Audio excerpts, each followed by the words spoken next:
नमस्कार। अगर कोरोना को लेकर आपके जहन में किसी तरह की कोई कंफ्यूजन है तो उस कंफ्यूजन को दूर करने के लिए आपके साथ मैं आदिति त्यागी हूं। डॉक्टर्स का एक बड़ा पैनल है और अगले 1 घंटे आपकी कंफ्यूजन, आपके सवाल, आपकी दुविधा जवाब लेने की कोशिश करेंगे एक्सपर्ट्स के साथ। आप जानते हैं देश में कोरोना की दूसरी लहर में संक्रमण यानी इन्फेक्शन बहुत तेजी से फैल रहा है। बहुत चिंता बढ़ाने वाली ये खबर है। कई मामले ऐसे हैं जहां मरीज 8 से 10 घंटे में दम तोड़ रहे हैं।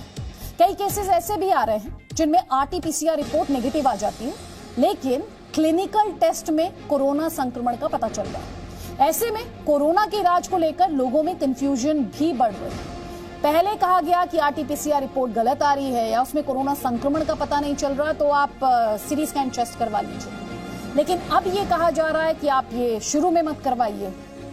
पहले कहा गया कि कोरोना के लक्षण आते ही इलाज शुरू कर दीजिए, अब ये कहा जा रहा है कि शुरुआती या माइल्ड सिम्टम्स हो तो दवाई की जरूरत नहीं है। तो पहले क्या कहा जा रहा है वो भी जी न्यूज पर बता रहे हैं, अब जो कहा जा रहा है वो भी हम आपको जी न्यूज पर बता रहे हैं, और क्यों कंफ्यूजन क्रिएट हो रही है वो भी बता रहे हैं। अब लोग क्या करें, उनके मन में कई सवाल हैं कि कैसे पता करें कि भाई कोरोना पॉजिटिव है या नहीं, माइल्ड सिम्टम्स हैं, हल्के लक्षण हैं तो इलाज कब शुरू करना है, कौन सी दवाइयां ली जा सकती हैं, कौन सी दवाइयां नहीं लेनी है, सीटी स्कैन करवाना है नहीं करवाना है, क्या विकल्प हो सकते हैं अगर होम आइसोलेशन में इलाज चल रहा है, ये कैसे पहचाना जाए कि जो संक्रमण है वो गंभीर हो चुका है।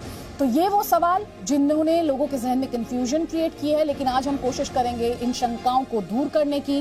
देश के कई बड़े डॉक्टर्स इस वक्त हमारे साथ अपने स्क्रीन पर देख पा रहे हैं। हमारे साथ डॉक्टर ब्रिनौली दत्ता है, डायरेक्टर है रेस्पिरेटरी मेडिसिन मेदांता हॉस्पिटल से।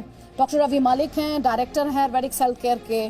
डॉक्टर सोनिया लाल हैं, डायरेक्टर हैं मेट्रो हॉस्पिटल की। हमारे साथ डॉक्टर अरुण गुप्ता हैं, प्रेसिडेंट हैं दिल्ली मेडिकल काउंसिल के। और हमारे साथ डॉक्टर अरविंदर सोई हैं, सीनियर डॉक्टर हैं, लीवर ट्रांसप्लांट सर्जन हैं। आप सभी का बहुत बहुत स्वागत है। मेरा पहला सवाल डॉक्टर ब्रिनौली दत्ता आपसे है मैम, और सवाल इसलिए भी है क्योंकि मैं खुद उस दौर से होकर गुजरी हूं जहां पर मुझे 2 वीक के हॉस्पिटलाइजेशन की जरूरत पड़ी मैम।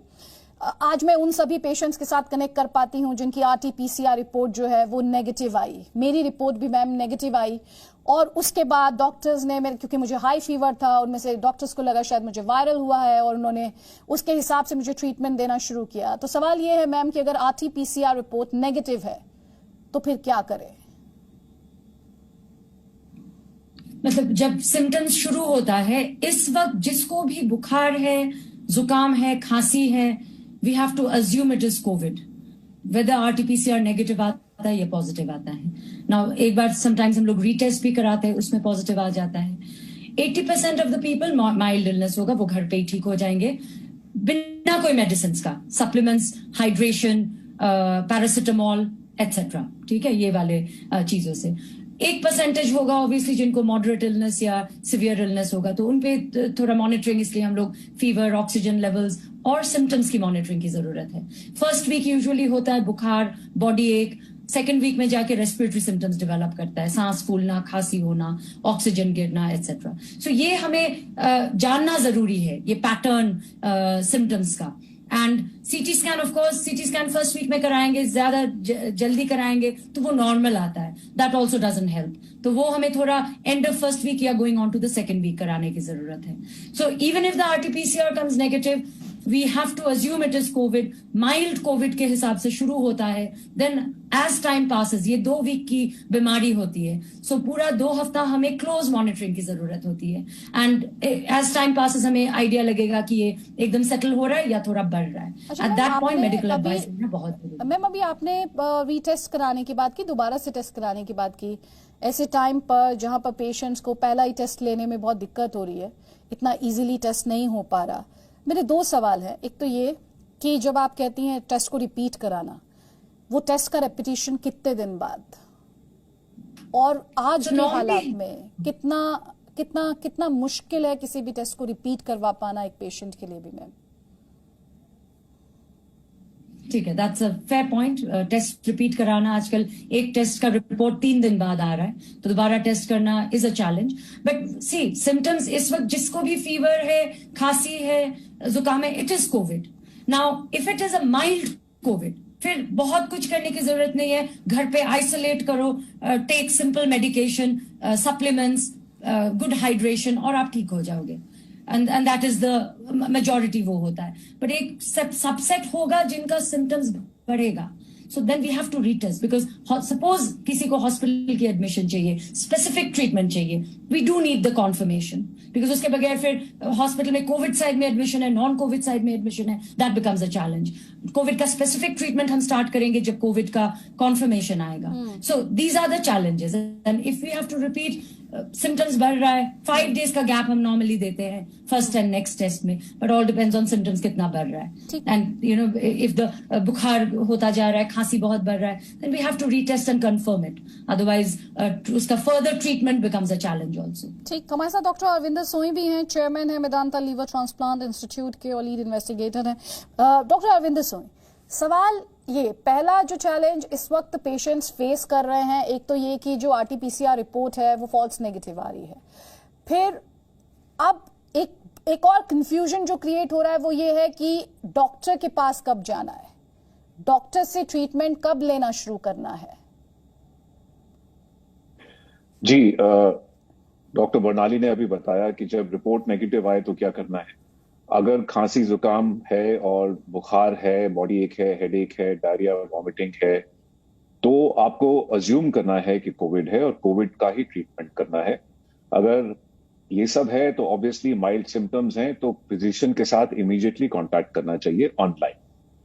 और एक चीज है, अगर सेंस ऑफ स्मेल या टेस्ट चला जाता है तो वो इतना स्पेसिफिक है कि वो पीसीआर के बराबर ही है. अगर ये दोनों में से कोई सिम्टम है तो कोविड ही है और कोई इन्फेक्शन इस तरह की नहीं होती है जो आजकल हो रही है. अब रही बात कि अस्पताल कब जाया जाए और फिजिशियन से कब कांटेक्ट किया जाए. किसी को भी अगर सिम्प्टोमैटिक डिजीज है यानी कि माइल्ड सिम्टम्स हैं जो मैंने अभी बताया, तो उनको ऑनलाइन कोविड कंसल्टेशन डेफिनेटली करानी चाहिए. और अगर सांस चढ़े या सैचुरेशन लगातार 94 के नीचे रहे या 7 दिन तक बुखार न थमे या खांसी चलती रहे 7 दिन से ज्यादा, तो उनको फिर अस्पताल में भर्ती होने की जरूरत पड़ सकती है, स्पेशली जो ओल्डर लोग हैं या इनको कोई साथ में डिजीज या कोमॉर्बिडिटी है. तो अब इसका डिसीजन के स्टेरॉइड देना है कि नहीं देना है, अस्पताल में भर्ती करना है कि नहीं करना है, सीटी स्कैन चेस्ट का होना चाहिए कि नहीं होना चाहिए, ये पेशेंट या उनकी फैमिली का या व्हाट्सएप मैसेजेस के द्वारा डिसाइड नहीं किया जाता. ये फिजिशियन जो आपको कंसल्ट कर रहे हैं ऑनलाइन वो ही डिसाइड कर सकते हैं. डॉक्टर सोनिया लाल, हम बीते दिनों में चेस्ट के सीटी स्कैन को लेकर भी कई तरह की बातें सुन रहे हैं कि भाई सीटी स्कैन कराने से कैंसर हो जाता है, उसके अपने खतरे हैं, तमाम तरीके की बातें. लेकिन जैसे कि मैंने शुरुआत में ही कहा, मैं अपने ही एग्जाम्पल के माध्यम से जो दर्शकों के मन में दुविधा उसे दूर करने की कोशिश कर रही हूँ. मेरा जब चेस्ट सीटी स्कैन हुआ तो उसमें पता चला कि कोविड शैडोज है और मेरी जो आरटीपीसीआर रिपोर्ट थी दैट वाज फॉल्स नेगेटिव. तो सीटी स्कैन कराना है या एक्सरे कराना है, क्या तरीके हो सकते हैं? क्या इस सवाल पर जो कंफ्यूजन है आप उसे दूर कर पाएं? बिल्कुल अदिति, तो सबसे पहली बात है कि आजकल आरटीपीसीआर नेगेटिव आ रहा है, पर जैसे हमारे दोनों डॉक्टर्स ने बोला है, अगर माइल्ड सिम्टम्स हैं, अगर किसी को फीवर, कॉफ, कोल्ड है, हमें अज्यूम करना है कि कोविड है. अब लेट्स से किसी का टेस्ट नेगेटिव आता है पर उनके सिम्टम्स बढ़ रहे हैं, तो इसलिए रेकमेंडेड है कि जैसे सिम्टम्स शुरू आप डॉक्टर से डेफिनेटली कनेक्ट करिए टेली कंसल्टेशन के थ्रू. अगर किसी के सिम्टम्स बढ़ रहे हैं, फीवर जा नहीं रहा है, खांसी बढ़ रही है, ये इंडिकेशन है कि सीटी स्कैन करवाना चाहिए, क्योंकि फिर सीटी स्कैन में हो सकता है आपका इन्फेक्शन ज्यादा आए. एंड सीटी स्कैन ज्यादा सेंसिटिव होता है, उसे कंफर्म हो जाता है कि कोविड है कि नहीं है. तो सीटी स्कैन की डेफिनेट इंडिकेशंस हैं. सीटी स्कैन वैसे रेकमेंडेड नहीं है. किसी को माइल्ड केस है, लेट्स से किसी को बहुत लो ग्रेड टेम्परेचर चल रहा है, वो बिल्कुल ठीक है या एसिम्प्टोमेटिक है, तो सीटी स्कैन करने से मैनेजमेंट नहीं बदलेगा. तो व्हाट इज रीजन क्या है सीटी स्कैन का? जब भी हम कोई टेस्ट करवाते हैं उसका पर्पस होता है कि मेरी ट्रीटमेंट कैसे बदलेगी. अगर ट्रीटमेंट बदलने की एक पॉसिबिलिटी है तो टेस्ट डेफिनेटली डॉक्टर की गाइडेंस से करवाना चाहिए. But yes, CT scan is not a very safe test, क्योंकि ऑब्वियसली इसकी रेडिएशन काफी होती है. मैम सॉरी आपको इंटरप्ट कर रही हूँ. अगर मैं आपसे ये समझना चाहूँ एक बहुत ही साधारण भाषा में आपसे, एक्सरे कराने से क्या इस इन्फेक्शन के बारे में एक कंक्लूसिव एक नतीजे तक पहुंचने वाला इन्वेस्टिगेशन हो सकता है क्या? एक्सरे इतना सेंसिटिव नहीं है, बट यस, एक्सरे से आइडिया हो सकता है कि कितना इन्वॉल्वमेंट है, अगर शैडोज दिखती है, पर्टिकुलर फाइंडिंग्स दिखती हैं। पर अगर हमें और डिटेल में देखना है तो सीटी स्कैन की जरूरत पड़ेगी।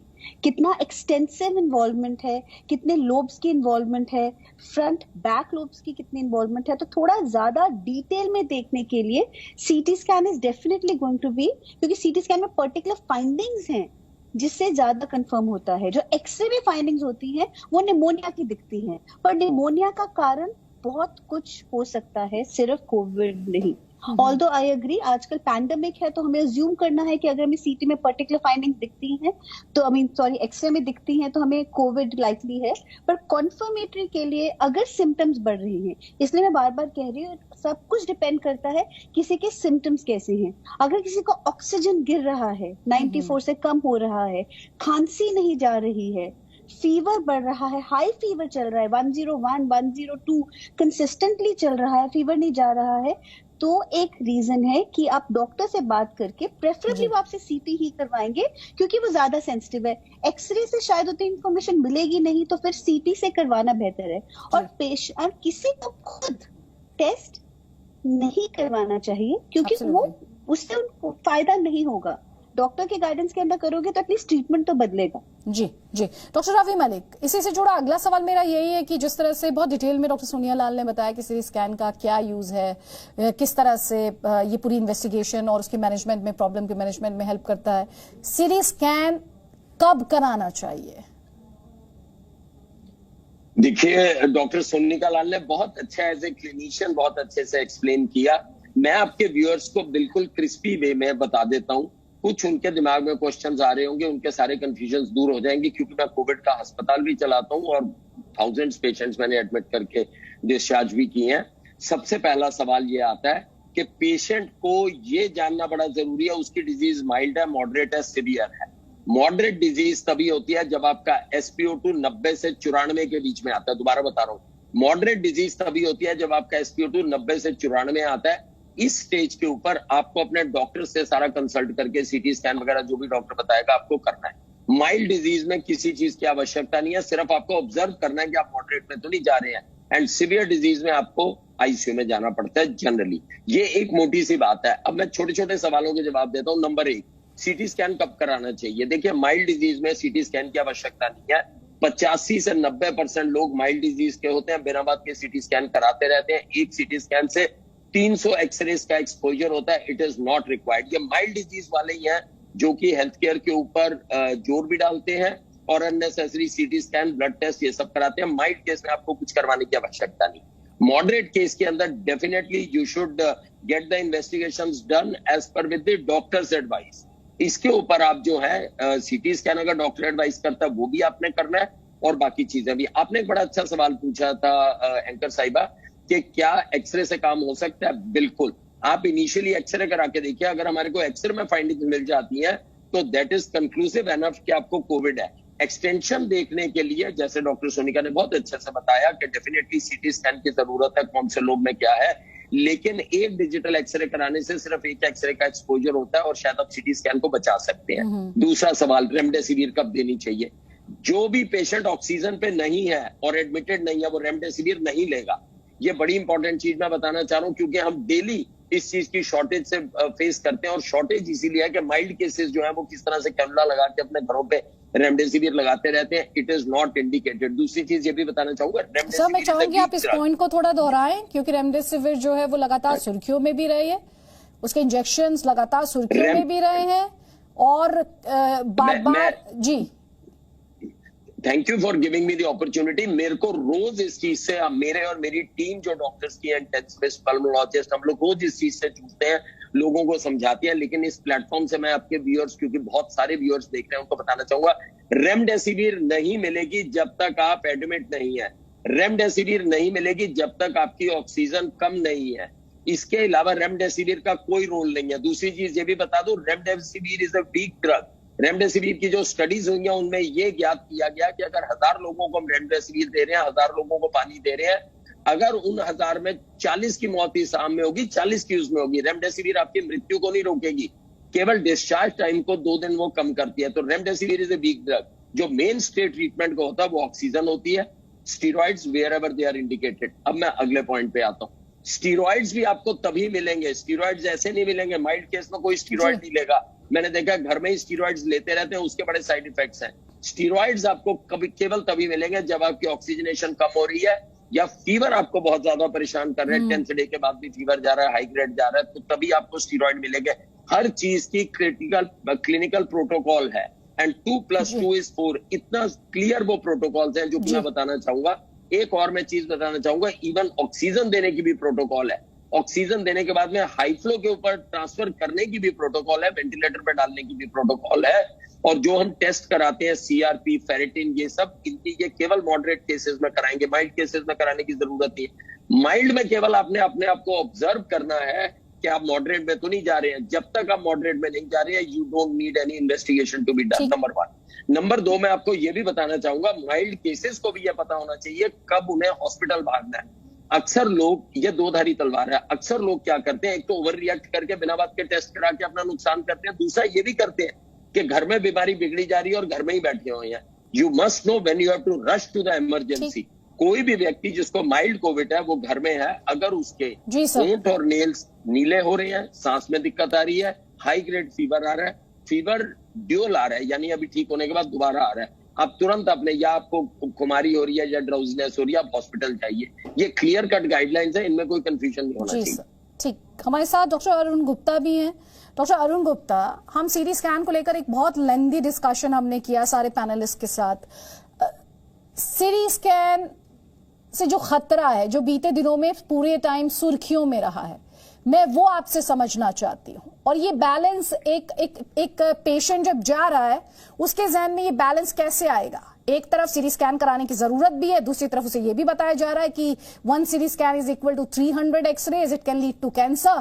तो उसके मन में चिंता भी आ रही है एट द सेम टाइम। देखिए, मैं सारे सबकी बातें सुन रहा था ध्यान से। अभी देखो, आप हर बीमारी का आपको होलिस्टिक व्यू लेना पड़ता है। अनफॉर्चुनेटली अगर किसी बीमारी का अगर कोई क्लियर इलाज नहीं होता, उसके बहुत सारे इलाज पैदा हो जाते हैं। जैसे आप देखते हैं, 1 साल के अंदर बहुत सी पैथीज आई, बहुत सी थेरेपीज आई। इवन हमारे एलोपैथी में भी हम लोग अपना स्टांस चेंज करते रहते हैं as we get wiser also. इसी तरह से टेस्ट के बारे में बात आती रहती है, क्योंकि आप डिसीज के बारे में बहुत श्योर नहीं है, डिसीज का पैटर्न बदलता जा रहा है, डिसीज की सीवियरिटी बदलती जा रही है, तो आपको टेस्ट को भी अपने मॉड्यूलेट करना पड़ता है। अब ये देखिए, इलाज हमने टेस्ट का नहीं, इलाज हमने मरीज का करना होता है। ये बहुत इंपॉर्टेंट है। आपको जरूरत नहीं हर पेशेंट को टेस्ट किया जाए।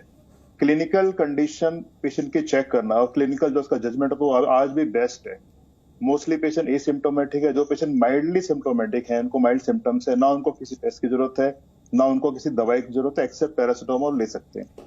आप टेस्ट करवाना ना करवाना आपके क्लिनिशियन के जजमेंट पे डिपेंड करता है। डॉक्टर लाल ने एक बात बोली थी, बड़ी पर्टिनेंट वो लाइन थी कि उस टेस्ट कराने का पर्पस क्या है। या तो टेस्ट करने से आपके डायग्नोसिस में आपको हेल्प मिलती हो। अब डायग्नोसिस का कोई भी डेफिनेट टेस्ट नहीं, आरटीपीसीआर फॉल्स नेगेटिव हो सकता है, और सीटी स्कैन में बिल्कुल एसिम्प्टोमेटिक केसेस में पैचेस आ सकते हैं जो कि ऑटोमेटिकली चले जाएंगे। या टेस्ट आप जब करवाते हैं उस टेस्ट से आपकी थेरेपी में कुछ बदलाव होना होता है। अगर आपको लगता है कि इस टेस्ट कराने से डॉक्टर को लगता है कि मैं वाइजर हो जाऊंगा और वो मेरे कोर्स ऑफ ट्रीटमेंट को बदल सकता है, तो मैं इसको कराऊं। अब अननेसेसरी का टेस्ट करवाने से मैं देख रहा हूँ लोग टेस्ट भी करा रहे हैं, रिपीटेडली टेस्ट करा रहे हैं इसको, तो इकोनॉमिक बर्डन भी है। आप टेस्ट करवाने जाते हैं तो सिस्टम पे भी प्रेशर ज्यादा है और आपको इन्फेक्शन की पॉसिबिलिटी भी ज्यादा है। तो सिर्फ सीटी स्कैन नहीं, बाकी ब्लड टेस्ट भी है, बहुत इंफॉर्मेटिव टेस्ट है। CT scan I think the last test to be done. Otherwise clinically doctor जज कर पाते हैं पेशेंट की कंडीशन देख करके, उसकी सांसों को देख के, बुखार को देख के, ऑक्सीजन का सैचुरेशन देख के आप पता कर सकते हो। सीटी से लास्ट कोड जहां बिल्कुल सर्टेन है कि मैं किसी से डील कर रहा हूँ। अदरवाइज जो रूटीन टेस्ट है गुड इनफ है, क्लिनिकल कंडीशंस गुड इनफ है। आप टेम्परेचर देखिए, उसका सैचुरेशन देखिए, उसके अदर वाइटल्स देखिए। आखिरी में अगर लगता है कि आपको बहुत जरूरत है टेस्ट करवा सकते हैं। अदरवाइज मैं बिल्कुल भी अननेसेसरी टेस्ट के फेवर में नहीं हूँ, मैं अननेसेसरी ड्रग्स के फेवर में, और ज्यादातर डॉक्टर्स इस चीज को अडॉप्ट कर रहे हैं। आपने एक बात बोली थी कि शुरू में कहा था कि ना बातें पहले किए कर आप ये कह रहे हैं, ये सच है। उसका कल हम कुछ और भी कहें, क्योंकि मॉडर्न मेडिकल साइंस अपने आप को रीएवेलुएट करता है। शुरू में कोई बीमारी आती है तो हम एक थ्योरी पॉस्टुलेट करते हैं, एक दवाई को लाते हैं, टेस्ट को लाते हैं, उसको हम क्रिटिकली रीएवेलुएट करते हैं डाउन द लाइन 6 महीने साल तक। अगर हमें लगता है वो दवाई काम नहीं कर रही थी, वो टेस्ट हमारा काम नहीं कर रहा था, तो हम नई दवाई या नए टेस्ट पे जाते हैं, पुरानी दवाई को बोलते हैं गलत, इसको चेंज करना पड़ेगा। तो that is the beauty of modern medical science, जहां हम सेल्फ रीएवैल्यूएट करते हैं, हमारे स्टेटमेंट 6 महीने में बदल सकते हैं depending on our wisdom, our knowledge, our experience and the may be changing pattern of the disease. ठीक ठीक, इंपॉर्टेंट पॉइंट्स यहाँ पर आप बता रहे हैं। डॉक्टर बरनौली दत्ता, इस डिस्कशन में मैंने सुना कि बहुत सारे टेस्ट जो हैं वो रिपीट, मैंने खुद देखा अपने ही केस की अगर मैं बात करूं तो मेरा जो ट्रीटमेंट है उसके बाद जो रिव्यू है उसमें वो सारे टेस्ट हैं जो आप लोग कह रहे हैं कि अगर बहुत ज़्यादा ज़रूरत नहीं है, अगर डॉक्टर्स ही वो टेस्ट रिकमेंड कर रहे हैं और वो आपके, क्या ये टेस्ट, मैं यहाँ पे रिकवरी की भी बात कर रही हूँ आपसे, जैसे I am in my recovery phase now, तो तब वो टेस्ट कितने अहम और कितने क्रिटिकल हैं?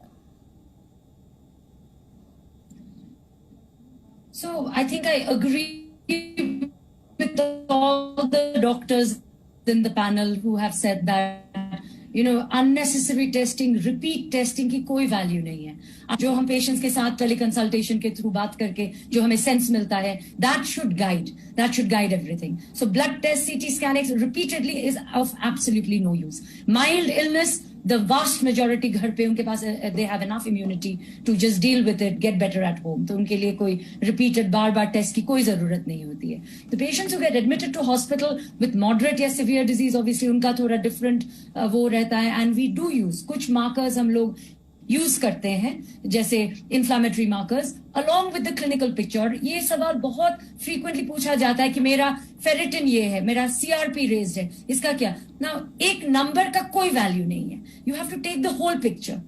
हाउ इज द पेशेंट का क्या स्टेटस है, क्लिनिकली कैसा है, सिम्टम्स क्या है, हिसाब से डी डाइमर कितना क्रिटिकल है? We do it again. No relevance in mild cases.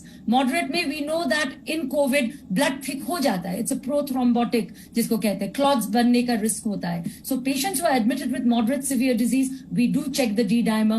We do give them blood thinner at a small dose. But doesn't mean कि every person जो घर पे है जिसका treatment हो रहा है, everybody needs to be on it. And sometimes I find that doctors are not even ordering, but patients अपने आप से on autopilot, they're getting CRP, D-dimer अपने हिसाब से कराते जा रहे हैं। And then the interpretation, you know, ये थोड़ा बढ़ गया, ये थोड़ा घट गया, इसका क्या interpretation? So that becomes just confusing for everyone.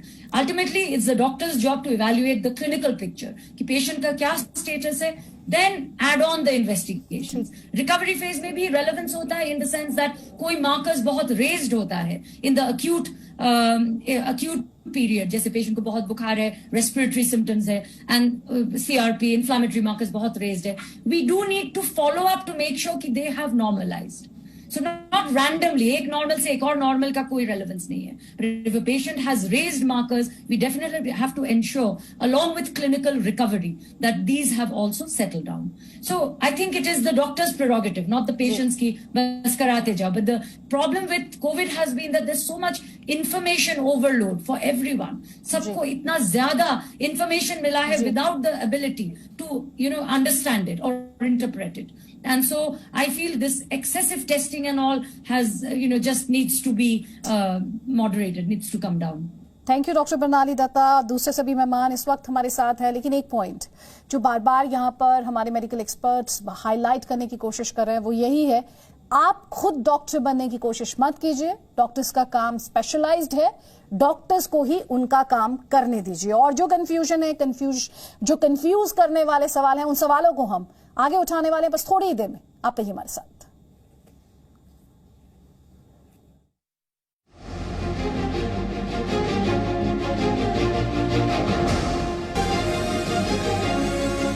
तो कोरोना जांच को लेकर जितनी भी कंफ्यूजन है उसे आज हमारे इस डिस्कशन के माध्यम से दूर करने की कोशिश कर रहे हैं। एक्सपर्ट्स के माध्यम से आप तक सही और सटीक इंफॉर्मेशन पहुंचाने की कोशिश जी न्यूज इस वक्त यहां पर कर रहा है। कई खास मेहमान हमारे साथ हैं। डॉक्टर सोनिया लाल, आपसे मेरा अगला सवाल है, कोरोना के अगर हल्के लक्षण है तो दवाई कब लेनी शुरू करनी है, ये कैसे डिसाइड होगा? अगर हल्के लक्षण भी है दीदी, तो सबसे पहली बात है डॉक्टर से हमेशा कंसल्ट करें। चाहे लो ग्रेड फीवर है, चाहे हल्के से गले में खराश है, एक आपको गाइडेंस मिल जाती है।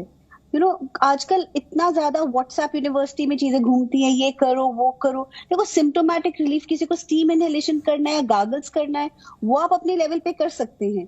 पर जब दवाई की बात आती है तो इट्स ऑलवेज बेटर कि डॉक्टर के गाइडेंस के अंदर ही किया जाए। तो चाहे किसी को लो ग्रेड है, चाहे किसी को हल्की सी गले में खराश है या कोई भी तकलीफ हो रही है, सबसे पहली चीज है डॉक्टर्स, और फॉर्चुनेटली टेली कंसल्टेशन अवेलेबल है। पहले जैसी स्थिति नहीं है कि किसी को हॉस्पिटल तक ही जाना पड़ेगा, क्लिनिक तक ही जाना पड़ेगा। डॉक्टर्स इजीली अवेलेबल है। तो इसलिए मैं सारे व्यूअर्स को बोलूंगी कि प्लीज एडवांटेज उठाइए टेली कंसल्टेशन का, डॉक्टर्स को कंसल्ट करिए और उनके गाइडेंस के अंदर ही कोई भी दवाई लीजिए, बिकॉज कभी पता नहीं चलता है कौन सी दवाई किसको कैसे असर करे, इसलिए जरूरी है कि गाइडेंस के अंदर ही लिया जाए। डॉक्टर अरविंदर सोई, मैम कह रही हैं कंसल्टेशन की बात यहाँ पर कर रही हैं, तो क्या आरटी-पीसीआर रिपोर्ट का इंतजार किया जाना चाहिए या ट्रीटमेंट उस टेस्ट के साथ एट द सेम टाइम शुरू हो जाना चाहिए? देखिए, जैसे पहले बताया गया है इस प्रोग्राम पे सारे डॉक्टरों द्वारा, आरटी-पीसीआर की रिपोर्ट की वेट करने की जरूरत नहीं है। अगर किसी को सिम्टम्स हैं जो कोविड के सजेशन करते हैं, जिस तरह के आज सिम्टम्स बताए गए हैं आपको, तो उसे कोविड डिजीज अज्यूम करके उसका ट्रीटमेंट होना चाहिए। अगर माइल्ड सिम्टम्स हैं तो जैसे कि ऑलरेडी बता चुके हैं कई बार, वो इलाज होना चाहिए और फिजिशियन से immediately you have to get in touch. और कोविड रिपोर्ट आने के बाद एक तरह से कंफर्मेशन हो जाती है, और कई पेशेंट्स हैं जिनकी एक एक हफ्ते तक भी कोविड रिपोर्ट आजकल पॉजिटिव नहीं होती है। We have already discuss that. तो संक्षेप में यही कहूंगा कि इलाज सिम्टम्स शुरू होते ही शुरू हो जाना चाहिए, कोविड रिपोर्ट आई हो या ना आई हो। एक अहम सवाल डॉक्टर अरविंदर सोई जो है, हॉस्पिटल कब जाना है? कुछ ऐसे पॉइंट्स जो आप हमारे दर्शकों को बता सके सरल भाषा में कि अगर ये हो रहा है तो ये वक्त है कि आप हॉस्पिटल जाएं। जी बिल्कुल, अगर माइल्ड कोविड की डिजीज हुई है और उसके सिम्टम्स को लेकर आप घर पे हैं, तो सबसे पहले तो आपको एक डॉक्टर से अवश्य कांटेक्ट करना चाहिए।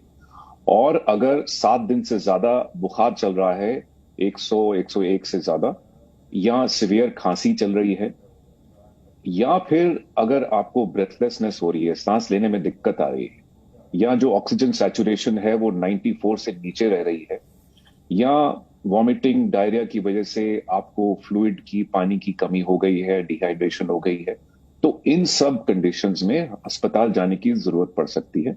और आप अपने डॉक्टर से अवश्य संपर्क करें और इमीडिएटली उनको ये बताएं कि ये प्रॉब्लम्स है और अस्पताल में भर्ती होने की चेष्टा करें। लेकिन जब तक भर्ती नहीं होते हैं, कुछ घर पे इलाज और हो रहे हैं मॉडरेट डिजीज के लिए। कई पेशेंट्स हैं जिनको 90-92 तक सैचुरेशन आ रहा है, तो वो मॉडरेट डिजीज मानी जाएगी और उनके लिए घर पे ऑक्सीजन लिया जा सकता है। लेकिन वो कैसे लेना है, कॉन्सेंट्रेटर से लेना है, 2 लीटर, 4 लीटर, 6 लीटर लेना है, ये आपके डॉक्टर, जो भी पेशेंट हैं उनके डॉक्टर उनको समझा सकते हैं।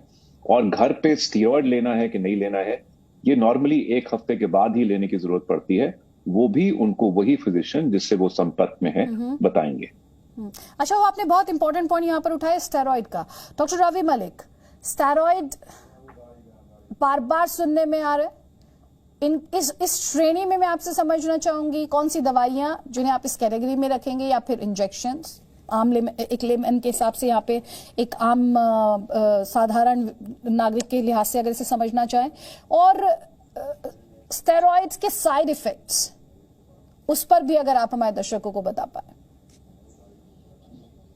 स्टीरॉइड्स के बारे में 2-3 चीजें बताना चाहूंगा। Steroids can be life saving, at the same time अगर हम उनको गलत इस्तेमाल करते हैं तो उनके साइड इफेक्ट्स भी बहुत होते हैं। स्टीरॉइड्स के अगर साइड इफेक्ट्स की बात करें तो हाइपरटेंशन स्टीरॉइड से हो सकती है, बीपी जो है ज्यादा बढ़ सकता है आपका, या शुगर आपकी काफी बढ़ जाती है स्टीरॉइड्स के साथ में। और स्टीरॉइड्स के और भी कई सारे साइड इफेक्ट्स होते हैं, और अगर लंबे टाइम तक दें तो बच्चों के अंदर इवन ग्रोथ में भी दिक्कत आ जाती है, फैट डिपोजिशन होना शुरू हो जाता है, बहुत सारी दिक्कतें आती हैं। लेकिन on the other side steroids ही, अगर पूरी दवाइयों के जखीरे में मैं देखूं तो स्टीरॉइड्स ही एक ऐसी दवाई है जिसके बेस्ट इफेक्ट्स हैं कोविड वायरस की साइटोकाइनिन स्टॉर्म, जिसकी वजह से ये मृत्यु होती है, उसको कंट्रोल करने के लिए। तो स्टीरॉइड्स को यूज जो है जुडिशियसली करना चाहिए, नंबर 1। नंबर 2, डॉक्टरी सलाह से करना चाहिए। नंबर 3, इसकी डोज कितनी देनी है और इसको कितने दिन तक देना है और इसको टेपर कैसे करना है, ये सब मेडिकल सुपरविजन में होना चाहिए। खुद स्टीरॉयड आप शुरू नहीं करेंगे बिल्कुल भी। दूसरी बात ये बता दूं, स्टीरॉयड्स 2 तरह से आते हैं। एक तो हम उसको इंजेक्टेबल यानी इंट्रावीनस भी दे सकते हैं, मिथाइलप्रेडनिसोलोन वगैरह जो स्टेरॉइड्स आते हैं, और दूसरे हम ओरल भी दे सकते हैं, डेक्सामेथासोन वगैरह आते हैं, वो दे सकते हैं। लेकिन स्टेरॉइड देने कब है, उनकी इंडिकेशंस भी बड़ी क्लियर कट है, और वो क्लियर कट इंडिकेशंस आपके डॉक्टर बताएंगे कि आपको आवश्यकता है स्टेरॉइड लेने की या नहीं है। स्टेरॉइड भी 2 वे से दिए जाते हैं, एक तो शॉर्ट कोर्स 5 से 7 दिन का हम देते हैं, पेशेंट रिकवर हो जाता है, हम बंद कर देते हैं, there is no need of tapering. लेकिन कई कोविड के मरीजों को हमको स्टेरॉइड जो है वो टेपर करने पड़ते हैं, और शायद थोड़ा लंबा टाइम भी देने पड़ते हैं, जिनकी की ऑक्सीजनेशन लंबी चलती है। मैं यहाँ पर एक और चीज बता दूं, अभी तक हम हमेशा बात करते हैं कोविड में क्या करें, कोविड में क्या करें, कोविड रिकवर हो गया तो सब खत्म हो गया। अब हम लोग कोविड की रिकवरी के बाद भी कुछ कॉम्प्लिकेशंस देख रहे हैं, जैसे कोविड पीरियड रिकवर हो गया पेशेंट, लेकिन उसकी ऑक्सीजन रिक्वायरमेंट बनी हुई है, उसकी लगातार ऑक्सीजनेशन 88-90 पे चल रही है, और उसको हमें ऑक्सीजन देनी पड़ती है 1.5 महीने तक, स्पेशली जो बुजुर्ग लोग हैं या जिनको रेस्पिरेटरी प्रॉब्लम्स ऑलरेडी हैं। तो एक ये भी प्रॉब्लम आ रही है। सेकेंड प्रॉब्लम हमारे को ये भी आ रही है कि स्टेरॉइड जो कोविड है, पोस्ट कोविड स्टेट के अंदर जो 6 हफ्ते का पीरियड है कोविड से ठीक होने के बाद, ये आपके व्यूअर्स को बताना चाहूंगा, वो भी बड़ा उन्हें केयरफुल रहने की आवश्यकता है। उसमें इन्फेक्शन हो सकती है, क्लॉटिंग डिसऑर्डर्स हो सकते हैं, और सबसे इंपॉर्टेंट चीज है एरिथमियास हो सकते हैं, और साथ में जो है ऑक्सीजन रिक्वायरमेंट जा सकती है। और तो इस तरह से हमारे को स्टेरॉइड्स का जो है ये बड़ी एक इंपॉर्टेंट चीज है कि डोज और कितने दिन देने और कैसे टेपर करना, ये केवल मेडिकल सुपरविजन में होगा, अदरवाइज नहीं होगा। नहीं तो, और अक्सर हमें ये देखते हैं क्योंकि हॉस्पिटल्स में जब हम इंट्रावीनस स्टेरॉइड्स देते हैं तो पेशेंट की शुगर बढ़ जाती है, खासकर जो डायबिटिक है उनकी शुगर इतनी बढ़ जाती है, और जो नॉर्मल शुगर के भी है उनकी भी शुगर बहुत बढ़ जाती है, और हमारे को इंसुलिन देनी पड़ती है। तो ये स्टेरॉइड्स के कुछ साइड इफेक्ट है। बट सेइंग दिस ऑल, मैं फिर भी बताऊंगा स्टेरॉइड्स आर लाइफ सेवर्स। अगर आपका डॉक्टर कहता है स्टेरॉइड लीजिए, 1 मिनट ना लगाइए, उसको तुरंत शुरू कर दीजिए, क्योंकि अगर समय रहते स्टेरॉइड शुरू हो जाते हैं तो ये बीमारी आगे प्रोग्रेस नहीं कर पाती। ठीक, डॉक्टर अरुण गुप्ता, आइवरमेक्टिन दवाई जो है लगभग सभी प्रिस्क्रिप्शंस में है, लेकिन अब इसके डोज को लेकर कंफ्यूजन है। आप बताइए हमारे दर्शकों को कब लेनी है, कैसे लेनी है नहीं लेनी है, क्या है इसको लेकर स्थिति? देखिए, जब लास्ट ईयर ये कोरोना शुरू हुआ था तो आपको याद होगा हाइड्रोक्सीक्लोरोक्विन को लेके कितना शोर मचा था, ऑल ओवर वर्ल्ड बचा था। तब हम लोगों को लगा था कि वंडर ड्रग मिल गए जिससे कहीं ना कहीं कोरोना का खात्मा हो जाएगा। उसके बाद ये डॉक्सीसाइक्लिन की बात हुई, एजिथ्रोमाइसिन की बात हुई, आइवरमेक्टिन की बात हुई। इन दवाइयों का नाम आता कैसे? जब कोई बीमारी आती है तो आप पहले हाइपोथेसाइज करते हो कि एक पर्टिकुलर बीमारी में दवाई काम करेगी। उस दवाई को लेके कुछ जगह स्टडीज होती है, स्टडीज की बेसिस पे कुछ लोग दवाई को शुरू कर देते हैं। इनमें से कोई भी दवाई कभी भी एम्पिरिकली प्रूव नहीं की गई। इनके सबके स्टडीज थी, जैसे आइवरमेक्टिन की बात करें, एक स्टडी बांग्लादेश में हुई थी, एक ऑस्ट्रेलिया में कहीं स्टडीज हुई थी। उसके बेसिस पे बहुत से क्लिनिशियंस ने इसको यूज करना शुरू कर दिया। आज की डेट में उसके बाद हम लोग और आगे बढ़े, रेमडेसिविर आई और हैवीफ्लू करके और बहुत सी दवाइयां आती रही। आप मेडिकल साइंस में जब कोई बीमारी नहीं आती तो आप कई दवाइयों पे एक्सपेरिमेंट करते हैं। ये हमारा एक पुराना तरीका है, कई दशकों से चलता रहा, ताकि हम देखते हैं दवाइयों का असर किस पे आ रहा है, किस पे नहीं आ रहा। इसी तरह से दवाइयां शुरू होती है तो उनकी डोज कितने इस्तेमाल करनी है, उनका इंडिकेशन कब होना है, किस एज ग्रुप में स्टार्ट करना है, ये चीजें बड़ा डायनेमिक होती हैं। इनको टाइम पे टाइम बदलते रहते हैं। अब आइवरमेक्टिन स्टार्ट की थी तब, आज भी आइवरमेक्टिन यूज होती जा रही है, पर हाइड्रोक्सीक्लोरोक्विन का इस्तेमाल अब बहुत कम हो गया है। इसी तरह से रेमडेसिविर का है, पर रेमडेसिविर के भी जैसे बताया पहले भी कि स्पेसिफिक इंडिकेशन है, बहुत कम चीजों में इफेक्टिव है। प्लाज्मा को लेकर बड़ा कंट्राडिक्शन से कई जगह बोला गया कि बिल्कुल फायदा नहीं करती, कुछ जगह के लिमिटेड फायदे कहते हैं। तो ये चीजें ना बार बार सवाल आते रहेंगे, बाकी सारी दवाइयों को लेकर आगे भी आते रहेंगे। इसकी वजह मैंने बताया कि हम लोग मॉडर्न मेडिकल साइंस में अपने ही दवाइयों को, अपने तरीकों को बार बार रीस्क्रूटनाइज करते रहते हैं। तो आगे के दिन में उसमें कोई नई दवाई आए, पुरानी दवाई को डिस्कार्ड करना पड़ जाए, हो सकता है इसी का पैटर्न भी बदल जाए। तो मुझे लगता है कि हमें अपने जो भी मरीजों के लिए अगर मैं बात करूं तो आपके डॉक्टर से संपर्क में रहिए। डॉक्टर्स आपके मोस्टली अपडेटेड होते हैं। इस समय हर डॉक्टर वर्चुअली हर रोज पढ़ रहा है कोरोना के बारे में, तो उनको लेटेस्ट नॉलेज रहती है। तो हो सकता है आज डॉक्टर का स्टेटमेंट 6 महीने पहले कुछ आज का स्टेटमेंट बदल भी सकता है। तो ये भी कोई आश्चर्य की बात नहीं है, और ऐसा नॉर्मल मेडिकल साइंस में होता है। जी जी, डॉक्टर पुनाली दत्ता, हम लगातार रेमडेसिविर और दूसरे इंजेक्शंस के बारे में सुन रहे हैं, उनकी कमी के बारे में भी सुन रहे हैं, लोग किस तरह से परेशान हैं उनकी तलाश में, ये भी सुन रहे हैं। क्या इन इंजेक्शंस के ऑप्शंस एज इन विकल्प मौजूद नहीं है? सॉरी, इन इंजेक्शंस के ऑप्शन विकल्प हैं क्या? इनके इंजेक्शंस के विकल्प हो सकते हैं क्या? ये भी डिस्कस हुआ है कि हमारे पास क्लियर कट एविडेंस कि कौन सा दवाई एक्चुअली काम करता है, ये हमारे पास बहुत लिमिटेड ऑप्शंस है कोविड में. So remdesivir is the antiviral and जैसे बताया गया है it shortens the hospital stay, बुखार को थोड़ा ठीक कर देता है but no effect on mortality. So जो रेमडेसिविर का shortage because of over use and abuse, मतलब एक्सेसिव यूज हो रहा है. So we have made strict policies that 10 दिन के बाद जो पेशेंट आएंगे उनको नहीं दिया जाएगा. Mild illness definitely not, moderate severe में कंसिडर कर सकते हैं. So specific indications, because otherwise इसी वजह से शॉर्टेज होता है, because we are over using a medication जब इंडिकेशन नहीं होता है. इस टाइप के ढेर सारे और है. वी हैव द मेडिकेशन जो एंटी साइटोकाइन स्टॉर्म के लिए होता है, टोसिलिजुमैब, बेविसिजुमैब, अब इटोलिजुमैब, ये quite a few of these medicines जो cytokine storm, they are anti-IL-6.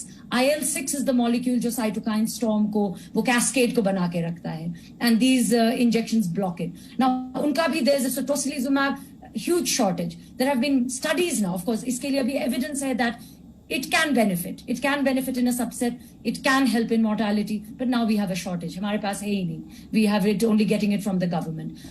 और जो नए आए हैं उनके लिए एविडेंस नहीं है. So we are in a place because it's a new disease. What actually works, किसके लिए एविडेंस कितना है, ये बहुत लिमिटेड है. जो स्टडी हमें डेफिनेट एविडेंस देता है is for steroid, and that has already been touched upon by the other doctor की स्टेरॉइड्स का of course judicious use, but that is one thing that a clinician depends on a lot for Covid. हमें पता है कि at the proper timing, proper dosing से patient it can be life saving, lung saving. But other medicine का थोड़ा वो ही है कि क्लियर कट एविडेंस नहीं है. And I think we have to build on it, we have to build on our experience, build on our evidence. This wave the disease is very different from last wave. It is intense, it is severe, and we will understand more as we go on. बहुत बहुत शुक्रिया doctor Barnali Datta, doctor Arvind Soi, doctor Ravi Malik, doctor Sonia Lal and doctor Arun Gupta. आपने जिस तरह से इस confusion को दूर करने की कोशिश की है उसके लिए बहुत बहुत शुक्रिया. आपके वक्त के लिए बहुत बहुत शुक्रिया. और आप दर्शकों से भी अपील है, हमारी कोशिश थी हम इन्फॉर्मेशन आप तक पहुंचाएं ताकि जो कंफ्यूजन है उसे कुछ हद तक हम दूर कर पाएं. लेकिन इस बात को दोहराते हुए कोविड ट्रीट करना डॉक्टर्स का काम है. आप डॉक्टर्स को ही ये काम करने दीजिए और सावधानी बरतिए, स्वस्थ रहिए.